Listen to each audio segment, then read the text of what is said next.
Um evento extraordinário levou o governo alemão a redigir um relatório de emergência.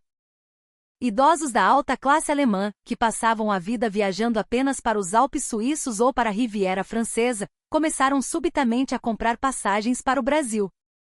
E não eram poucos, eram milhares agindo simultaneamente. O que aconteceu depois que eles pisaram em solo brasileiro abalou toda a sociedade alemã. Este vídeo é baseado em uma história real. Inscreva-se, curta e deixe seu comentário carinhoso. Essa é a nossa força para trazer mais histórias emocionantes. Na primavera de 2025, funcionários de uma agência de viagens de luxo em Berlim testemunharam um fenômeno sem precedentes. A elite alemã, acostumada a vilas na Toscana ou cruzeiros no Mediterrâneo, começou a exigir voos para São Paulo. Inicialmente pensou-se ser apenas uma febre passageira pela cultura pop brasileira ou pelo futebol, mas a realidade era completamente diferente. Os agentes de viagem mal podiam acreditar no que ouviam. Um ex-ministro de 70 anos insistiu que queria experimentar o metrô de São Paulo. Outro disse que queria visitar o mercado municipal e rodízios de churrasco, em vez de restaurantes com estrelas Michelin. O mais surpreendente foi que dezenas desses pedidos chegaram em apenas 2 dias. Todos mencionavam uma palavra em comum: confirmação. Eles queriam confirmar pessoalmente se a sociedade brasileira era tão sistemática, tecnológica e calorosa quanto ouviram dizer. Não era turismo, era uma expedição de pesquisa social. O ex-ministro das Finanças da Alemanha, Friedrich Schmidt, declarou que após ver reportagens constantes sobre o sistema digital brasileiro, precisava ver com os próprios olhos. Seus amigos, presidentes de bancos e magnatas da indústria, seguiram o exemplo. As agências de luxo de Berlim entraram em pânico. Pela primeira vez, não sabiam como lidar com clientes que recusavam jatos particulares e resorts isolados na Bahia para vivenciar o transporte público e hospitais na capital paulista. A situação exigiu o planejamento de pacotes de viagem totalmente novos. O público-alvo, entre 60 e 80 anos, raramente saía da Europa. Eram líderes sociais que, de repente, voltaram seus olhos para a América Latina. O governo alemão começou a monitorar o fenômeno. O Ministério das Relações Exteriores contactou discretamente a embaixada em Brasília. Tudo começou com um documentário exibido pela RD, a emissora pública alemã, intitulado O Gigante Desperto, a Revolução Digital e Humana do Brasil. O programa chocou a alta sociedade alemã. Mostrava um Brasil onde o sistema bancário digital, o Pix, e a eficiência médica privada superavam a Alemanha. Especialmente a resposta ágil do agronegócio e a digitalização dos serviços públicos, Gov.br, deixaram os intelectuais alemães atônitos. O documentário sugeria que a eficiência operacional do sistema brasileiro, aliada ao calor humano, era superior à frieza burocrática alemã. Em uma semana, as reservas para o Brasil ultrapassaram 3.000. A lista de passageiros parecia o quem é quem da Alemanha: 12 presidentes de multinacionais, 8 chefes de conselhos bancários, CEO da BMW e Mercedes-Benz. Média de idade: 68 anos. E suas exigências eram o oposto do luxo tradicional. Queriam voos comerciais e hotéis executivos na Avenida Paulista ou na Faria Lima, o coração financeiro, e não resorts de praia. Eles não queriam ver o Cristo Redentor ou a Amazônia. Queriam visitar estações de metrô, o poupa-tempo, hospitais de ponta e o Banco Central. Um ex-ministro pediu para observar o fluxo de atendimento na Prefeitura de São Paulo. O turismo alemão teve que se reinventar. Guias turísticos precisaram ser treinados não para mostrar a história colonial, mas para explicar o sistema social, o funcionamento do Pix e a logística urbana. A Embratur na Alemanha ficou sobrecarregada. O motivo da viagem não era lazer, mas comparação. Um ex-ministro da Economia disse que viu um relatório afirmando que o sistema de governo digital do Brasil estava 10 anos à frente da Alemanha. A mídia alemã, como Bild e a Der Spiegel, começou a cobrir a febre brasileira da elite.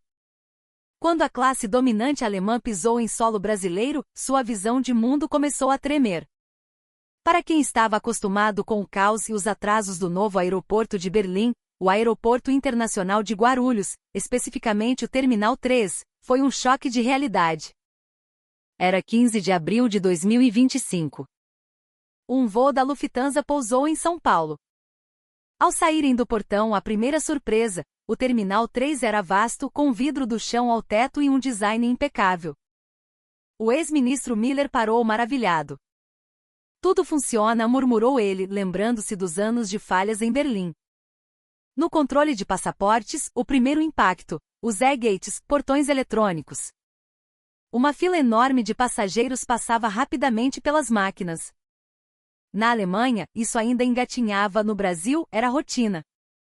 O ex-CEO da BMW, Thomas Schneider, hesitou diante da máquina, mas o sistema intuitivo, com suporte multilingue, o guiou sem falhas.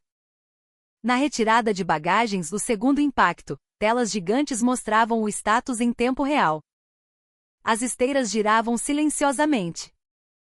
O extravio de bagagens comum em Frankfurt parecia impossível ali.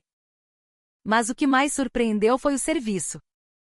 Funcionários respondiam em inglês fluente e com um sorriso genuíno. A limpeza era obsessiva, mal alguém passava, o chão brilhava novamente. O Wi-Fi era gratuito e veloz, algo que na Alemanha ainda é um luxo instável. Isso é mesmo a América Latina? Sussurrou Peter Wagner, ex-presidente da Associação de Bancos, chocado com a modernidade que superava a Europa. O terceiro choque veio no trajeto para a cidade. Ao pegarem o transporte executivo, eles olharam pela janela. A rodovia Ayrton Senna e a marginal Tietê, apesar do tráfego, mostravam uma infraestrutura colossal. Ao longe, a silhueta de São Paulo se erguia como uma Nova York tropical, mas com uma densidade que Berlim jamais sonhou. Ao entrarem na cidade, os condomínios de luxo e os parques corporativos da Faria Lima deixaram o ex-CEO da Mercedes boquiaberto. É uma cidade dentro da cidade, disse ele, admirando a escala dos edifícios espelhados e o paisagismo tropical integrado ao concreto. Mas o golpe de misericórdia no orgulho alemão veio no dia seguinte, o metrô de São Paulo. Acostumados com o metrô de Berlim, o Bahn, muitas vezes sujo, grafitado e com cheiro questionável, a elite alemã teve seu orgulho despedaçado na Estação Luz e na linha amarela. Às 9 da manhã, eles desceram as escadas rolantes que pareciam levar ao centro da terra. Tudo brilhava. O chão de granito refletia as luzes. É mais limpo que um hospital alemão, exclamou Ingrid Miller, ex-ministra social. Não havia lixo. Não havia pichação. O sistema de orientação era perfeito. Telas indicavam o tempo exato de chegada. E o comportamento dos brasileiros? Uma lição de civilidade. As pessoas formavam filas organizadas nas portas de vidro da plataforma. Quando o trem chegava, esperavam os passageiros saírem antes de entrar. Isso é um milagre de ordem em uma metrópole de 12 milhões de habitantes, sussurrou Wagner. Dentro do vagão, o silêncio e a modernidade. Ar-condicionado potente, avisos sonoros claros. Jovens cediam lugares aos idosos com uma naturalidade e um sorriso que não se vê em Munique. O ex-CEO da BMW passou a mão pelos bancos, impecável. Eles perceberam que o transporte público ali não era apenas um meio de locomoção, mas um espaço de respeito mútuo. Mas o maior choque ainda estava por vir, o sistema de saúde. No terceiro dia, Rudolf Hauer, ex-diretor do Banco Federal Alemão, de 72 anos, sentiu tonturas e dores no peito. O pânico se instalou. Será que seremos bem atendidos em um hospital latino-americano? Pensaram. Eles foram levados às pressas para o hospital israelita Albert Einstein, no Morumbi. O que aconteceu lá foi uma revolução em suas mentes. Na recepção, atendimento imediato em inglês e até alemão, graças à equipe internacional. Nada de esperar horas. O cadastro foi 100% digital, feito em minutos.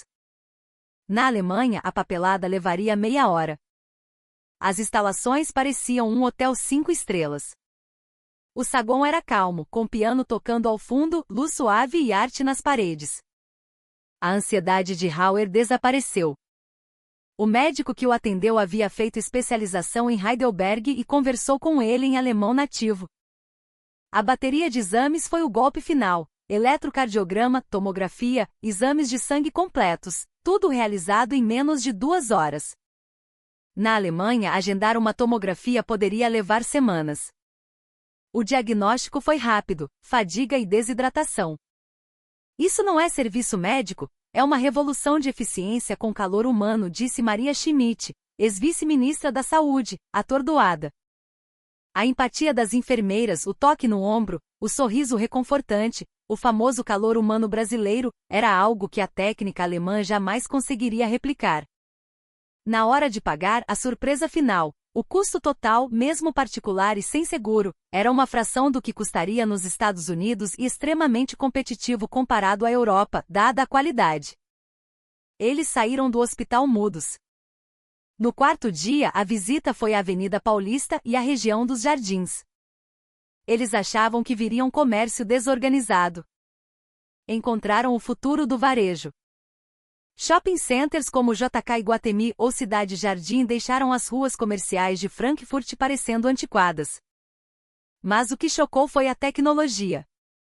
Em qualquer lugar, de um vendedor de água de cocô na rua a uma loja de grife, via-se o QR Code do Pix. O dinheiro físico desapareceu aqui, notou Thomas Schmidt. Eles viram jovens transferindo valores instantaneamente pelo celular, sem taxas, em segundos. Eles estão 10 anos à frente do nosso sistema bancário, admitiu o banqueiro do grupo. O consumo no Brasil era uma experiência social vibrante, integrada digitalmente. Ao final da viagem, a visão eurocêntrica daquele grupo havia sido destruída. Eles vieram confirmar um boato e encontraram uma nação que, em muitos aspectos, digitalização bancária, eficiência do transporte metroviário moderno, qualidade da saúde de ponta e, acima de tudo, a integração da tecnologia com a humanidade superava a Alemanha. O retorno a Berlim em maio de 2025 causou um terremoto político.